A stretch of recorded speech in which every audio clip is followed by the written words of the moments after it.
वफाकी वज़ीर दाखिला राना सनाउल्लाह का कहना है कि हालात इस तरफ गए तो हुकूमत के पास इमरजेंसी का ऑप्शन मौजूद है।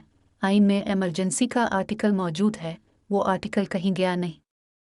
सुप्रीम कोर्ट के बाहर मीडिया से गुफ्तगू में राना सनाउल्लाह का कहना था कि 4 जजेस ने इस सुमोटो नोटिस को मुस्तरद किया है। इलेक्शन केस का फैसला फुल कोर्ट के जरिए किया जाए। उम्मीद है सुप्रीम कोर्ट अवाम की आवाज़ के मुताबिक ही फैसला करेगी।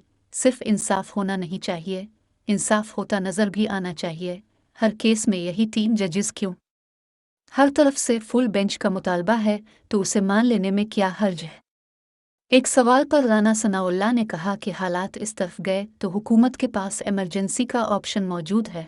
आइन में इमरजेंसी का आर्टिकल मौजूद है, वो आर्टिकल कहीं गया नहीं है। बिलावल ने इमरजेंसी या मार्शल लॉ के इम्कान की बात की है। इसका एक जवाज़ है। जब हर अहम केस वही 3 जज सुनेंगे तो फिर जवाज़ पैदा हो जाता है। वज़ीर दाखिला का कहना था कि हर केस में यही 3 जजेस क्यों? हर तरफ से फुल बेंच का मुतालबा है तो उसे मान लेने में क्या हर्ज है? सियासी और माशी बहरान के साथ आज अदालती बहरान भी इमरान नियाज़ी की फितना सियासत की वजह से है। इलेक्शन आइन में दी गई स्कीम के तहत निगरान हुकूमत के सीट अप के तहत एक ही रोज़ होने चाहिए। कोई ऐसा फैसला नहीं आना चाहिए जो मुल्क को मज़ीद अफरा-तफरी की तरफ धकेले। राना सनाउल्लाह ने कहा कि हुकूमती अरकान बेहतरी की उम्मीद लेकर अदालत आए हैं। ऐसा फैसला आना चाहिए जो मुल्क को मसाइल से निकाले।